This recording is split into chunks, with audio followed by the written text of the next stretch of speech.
오늘 우리가 읽은 본문에서는 무교절을 지킬 것과 처음 난 것, 곧 초태생을 하나님께 드리라는 명령이 나옵니다. 무교절을 지키는 것과 처음 난 것을 하나님께 돌리라는 것은 유월절과 깊은 연관이 있습니다. 유월절 어린 양의 피로 구원받은 이스라엘이 이제 어떤 삶을 살아야 하는가, 이것을 가르쳐 주는 것이 무교절과 초태생 규례입니다. 무교절에 관해서는 우리가 앞서 12장에서 살펴봤습니다. 무교절은 7일간 누룩 없는 떡을 먹으며 집안에 어떤 누룩도 두지 않는 절기입니다. 하나님은 유월절과 더불어 이 무교절도 해마다 지킬 것을 명하셨습니다. 이 무교절이 가르치는 것은 다른 것이 아닙니다. 유월절 어린 양의 피로 구원받은 사람은 누룩이 상징하는 죄와 악을 철저히 제거하는 삶을 살아야 한다는 것입니다. 아울 하나님께서는 11절로 16절에서 태에서 처음 난 것은 사람이든 가축이든 다 하나님께 돌리라는 명령을 주십니다. 처음 난 것은 다 하나님의 것이기 때문입니다. 그러면 왜 처음 난 것은 하나님의 것이라고 하느냐?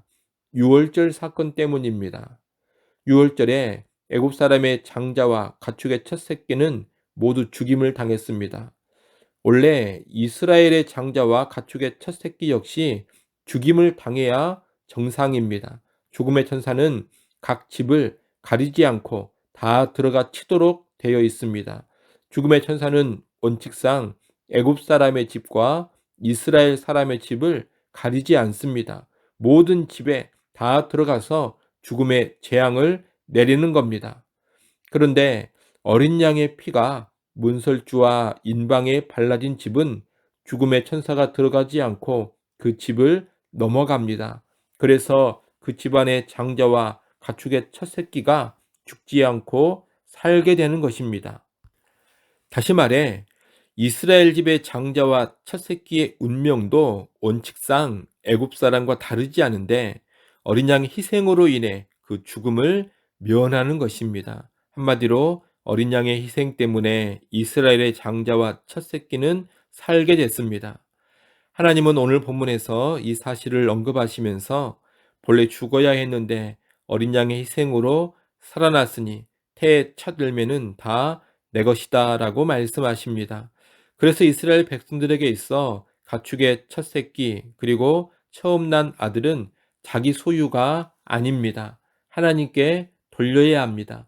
초태생은 모두 하나님의 소유, 하나님의 것으로 인정해야 하는 겁니다.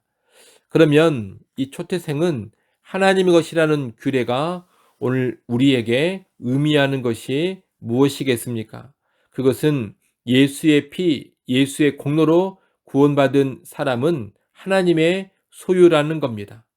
예수 그리스도는 죄로 인해 죽어야 할 내 대신 십자가에서 죽으셨습니다. 그 대속의 공로로 인하여 내가 생명을 얻어 누립니다.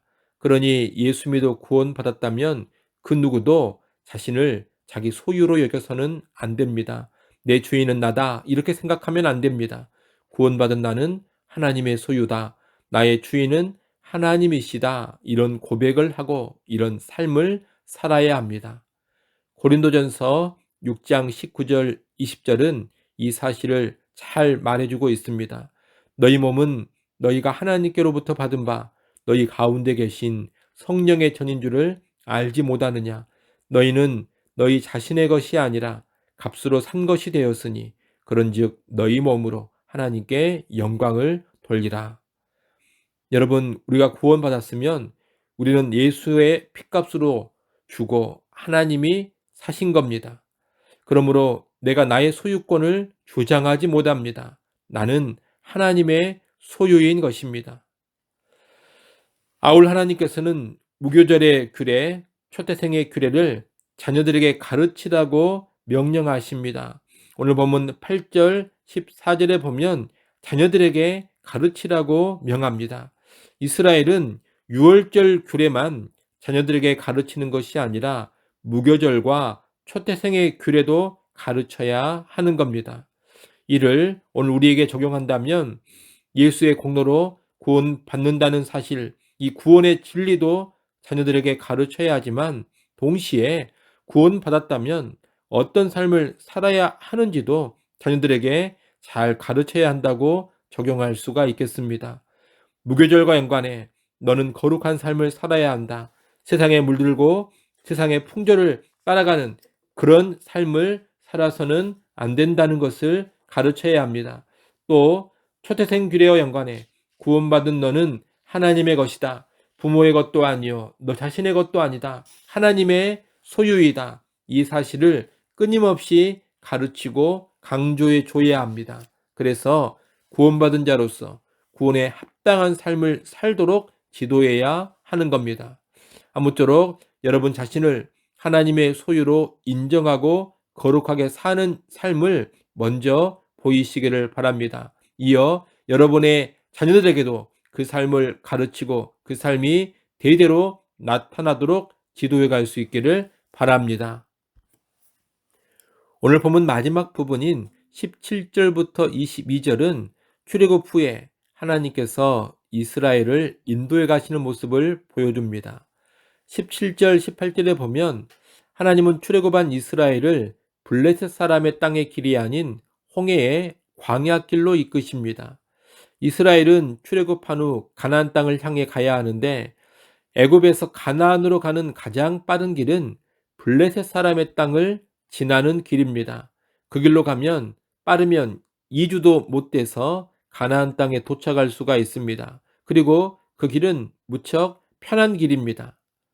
하지만 하나님께서는 그 길로 이스라엘을 이끌지 않습니다. 대신 멀리 돌아가는 길인 홍해의 광야길로 이끄십니다. 이 광야길은 멀리 돌아가는 길일 뿐 아니라 길 자체도 편하지 않은 힘들고 척박한 길입니다. 그런데 왜 하나님은 이 길로 이스라엘을 이끌어 가십니까? 다른 이유가 아닙니다. 이스라엘 백성이 블레셋 사람들이 사는 지역으로 가다가 혹시라도 그들과 전쟁이 일어나면 마음이 돌아서서 다시 애굽으로 돌아가자고 할 것이 염려되었기 때문입니다. 하나님은 지금 이스라엘의 연약함을 아시고 그 연약함 가운데 가장 적절한 길로 이끌고 계시는 겁니다. 얼핏 보면 빠르고 편한 길이 좋아 보입니다. 하지만 그 길은 육적으로는 편할지 모르지만 영적으로는 더 위험한 길입니다. 다시 애굽으로 돌아가자고 이스라엘이 들고 일어날 수 있는 길이기 때문입니다. 출애굽한 이스라엘 백성들이 다시 애굽으로 돌아가 버리는 것만큼 비극적이고 심각한 일은 없습니다. 하나님은 이 일을 미연에 방지하시고자 광야길로 이끄십니다. 광야길은 멀고 힘든 길이지만 영적으로는 더 안전한 길이기 때문입니다. 여러분 하나님께서 우리를 보실 때 가장 먼저 신경을 쓰시는 것은 영적 안전입니다. 육체의 편안함과 안락함은 그 다음 문제입니다. 내 상태, 내 수준을 가장 잘 아시는 하나님은 영적으로 가장 안전한 길로 나를 이끄십니다. 때로 힘들고 어려운 길이라 하더라도 그 길로 가야 내 영혼이 보존될 것을 아시고 그리로 인도하시는 겁니다. 그런 여러분, 하나님의 인도를 언제나 감사함으로 받을 수 있기 바랍니다.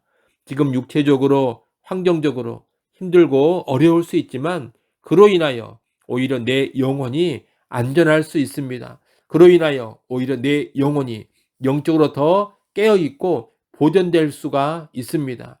또 편한 인생길이 아닌 힘든 인생길을 가기 때문에 하나님을 더욱더 찾고 하나님만을 의지할 수가 있습니다.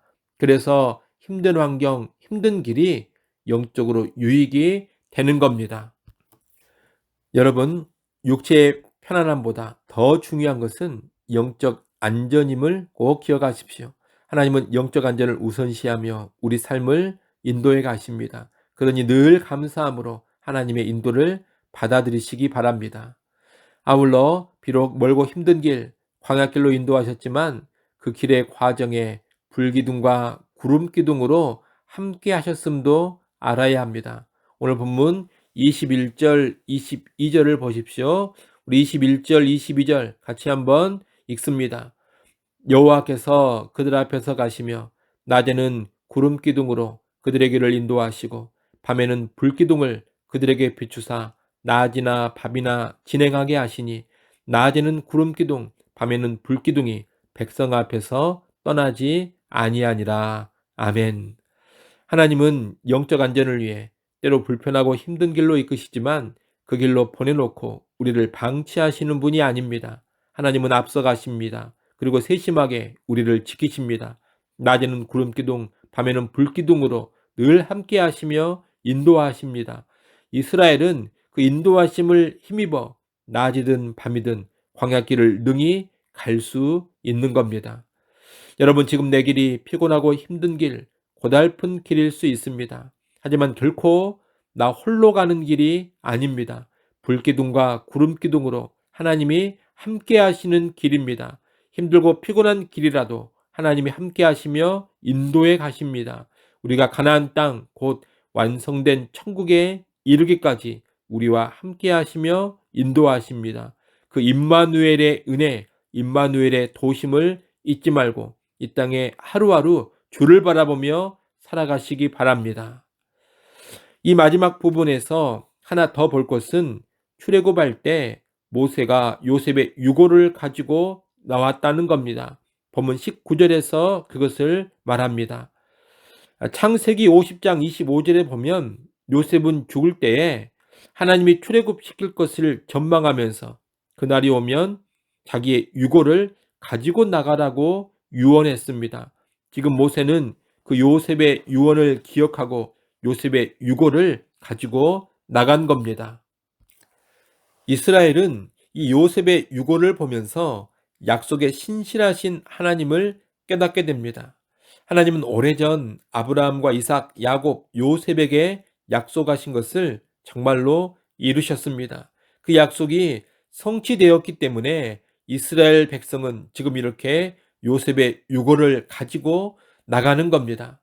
또한 이스라엘은 이 요셉의 유고를 보면서 약속을 온전히 믿었던 조상 요셉의 믿음을 기억하게 됩니다.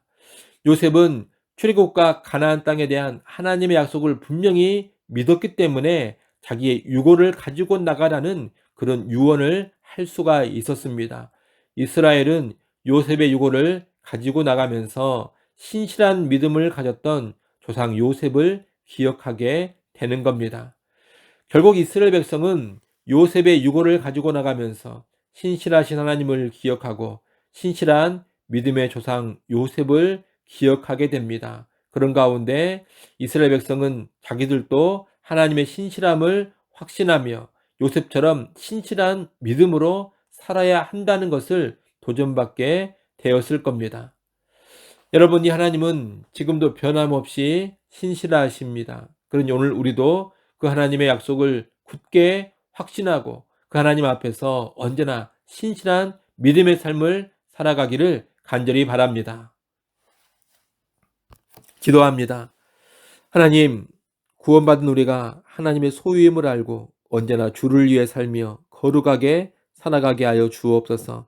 하나님의 인도가 언제나 가장 선한 길임을 깨닫고 앞서 인도하시며 함께 하시는 하나님을 신뢰하며 그 길을 따르게 하여 주시옵소서. 또한 반드시 약속대로 이루시는 신실하신 하나님을 확신하며 그 하나님 앞에서 신실한 믿음으로 살아가게 하여 주시옵소서. 귀한 주일 허락하셔서 감사합니다.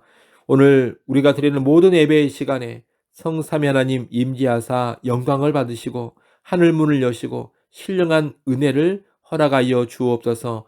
예배하는 모든 성도들이 영과 진리로 예배하게 하시고 기쁨으로 예배케 하여 주옵소서. 모든 예배요원들 한 사람 한 사람 주의 장중에 붙잡아 주시고 성령으로 충만케 하여 주옵소서.